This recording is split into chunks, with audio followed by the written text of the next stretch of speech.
gente entender um pouco mais como o mercado, como a sociedade, suas transformações influenciaram e influenciam nesse novo advogado, nessa nova atitude do advogado que é exigida no mercado e as novas necessidades de seus clientes, a gente precisa também entender como essa transformação toda influenciou a atuação do advogado em questões que eram tradicionalmente jurídicas, que são tradicionalmente jurídicas, que onde o advogado já estava acostumado a atuar, mas que essa nova atuação, essa nova mentalidade muda o papel do advogado dentro de atuações que eram antes bastante tradicionais.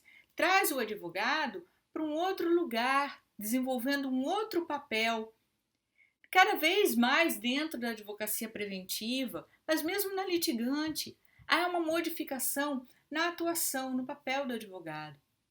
E o mercado exige isso. Então vamos ver alguns desses aspectos que são bastante tradicionais e como esse novo advogado se posiciona nesse dia a dia. É essencial que a gente tenha em mente que direito ele é dinâmico. Ele sempre se modifica, se ajusta, se adapta. Se adapta à nova sociedade que também está mudando. Então a gente sofre influências, como eu falei antes, da globalização, da era da informação, mas a gente também sofre, como profissionais, influência do nosso próprio setor jurídico, dinâmico, que está sempre mudando e a gente precisa mudar na mesma velocidade. Então, ou se aprimore ou morra. É aquela velha frase que a gente já ouve nos tribunais. Ou você se aprimora como advogado, ou você vai deixar de ser relevante. Então, um bom exemplo disso é a atuação dentro da falência e da recuperação judicial de empresas. Por exemplo, a Lei 11.101 de 2005, que veio modificar a questão da recuperação judicial, ela inaugurou uma nova fase no direito empresarial. Ela priorizou o princípio da função social da empresa, um princípio essencial para a contextualização da empresa dentro da sociedade. Não só como uma referência para a sociedade, mas uma empresa deve ser preservada pelo seu papel, por gerar riquezas econômicas, por criar empregos, por contribuir para o crescimento e desenvolvimento social do país. É entender a questão da empresa de uma forma macro, não só a empresa como aquele universinho fechado. E essa lei veio abrir esses horizontes para a gente enxergar todos os contextos e nós, advogados, precisamos enxergar tudo que está envolvido ali. A extinção de uma empresa, ela provoca perda do valor agregado econômico ali que representa com aquela empresa, o desenvolvimento daquela empresa, ele traz um valor agregado para a sociedade, para a indústria, como um todo, e é um valor que mesmo intangível é muito grande. E a gente precisa pesar o que vale a pena perder isso? Qual o prejuízo disso para toda a sociedade? Então a gente passou também a analisar a empresa de forma macro, analisando todos os seus bens intangíveis, o nome, o ponto comercial, a reputação, a credibilidade dessa empresa, a sua cartela de clientela, sua rede de fornecedores, know-how. Tudo isso são bens intangíveis que passam a ter uma relevância muito grande quando você vai trabalhar com dois institutos muito importantes, recuperação judicial e falência. Então, nesse novo sistema, não é, dessa recuperação, seja ela extrajudicial ou judicial, funciona de forma preventiva. O advogado trabalha de forma a entender não só os aspectos jurídicos, mas aspectos sociais, econômicos daquela empresa que podem refletir nos aspectos jurídicos. O que permite, não é, uma recuperação, seja ela extrajudicial ou judicial, ela permite a continuação da atividade, com geração de lucros, preservando a empresa e o empresário, preservando também os credores. Porque mais vale para um credor um cliente em recuperação do que um cliente quebrado. Esses valores passam a ser avaliações que são avaliações de foro negocial.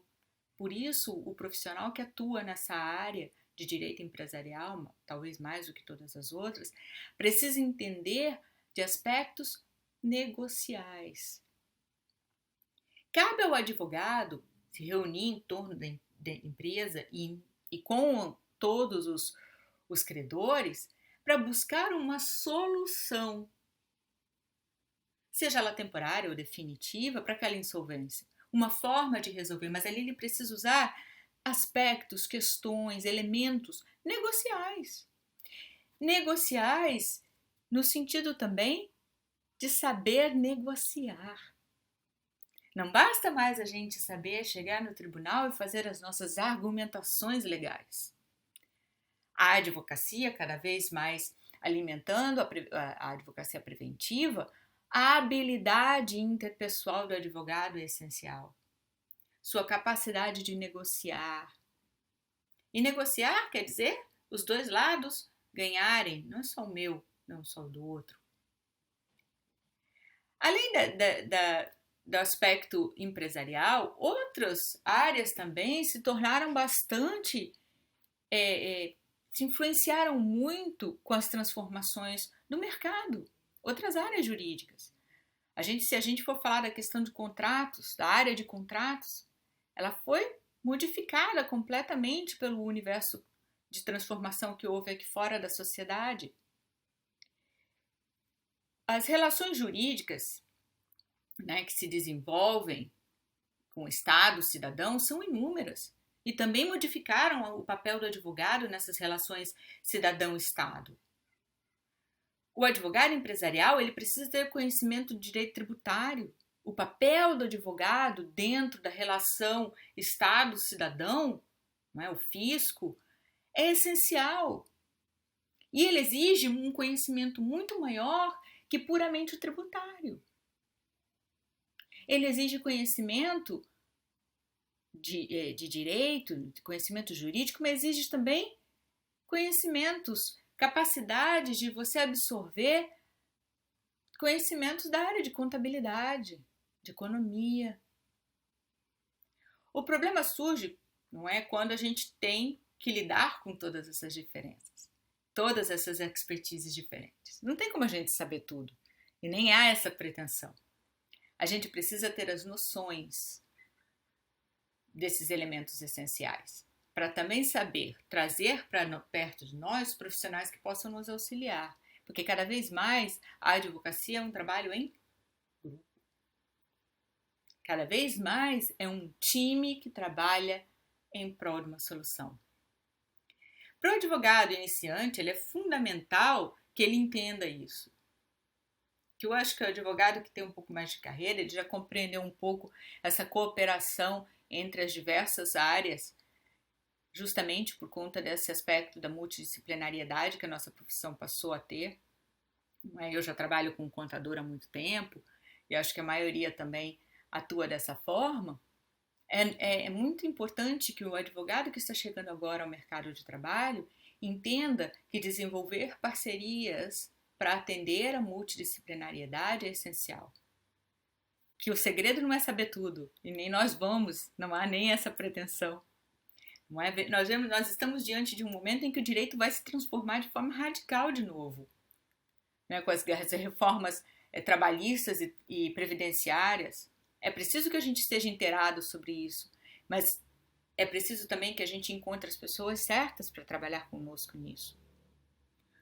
O advogado precisa conhecer as principais alterações legais, conceitos, princípios, mas longe da gente querer saber tudo, sobre todos os aspectos. Além de tudo isso, o profissional que atua com uma empresa, ele precisa conhecer a prática forense da advocacia especializada. A prática forense da advocacia civil, a prática forense da advocacia trabalhista, todas elas têm um aspecto, é preciso que a gente entenda e compreenda as diferenças.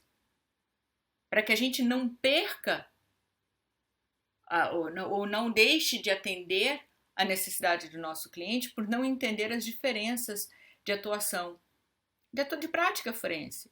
Não é uma praxe forense.